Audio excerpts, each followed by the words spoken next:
Party piknikan, flip top, magingayo. Unang banat. Oh, Fiang, sinabi mo sa akin noon na nawalan ka ng respeto. Totoo ba?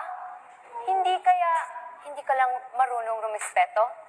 Kasi kung iisipin mo, pagrespeto ba yung pagsisigaw sa hapagkainan? O pagsasalita ng bad words na naririnig ng mga ibang kabataan? Sabi mo, pagiging palamura. Eh, sino bang mas ate sa atin ang nagbabad finger sa harap ng camera?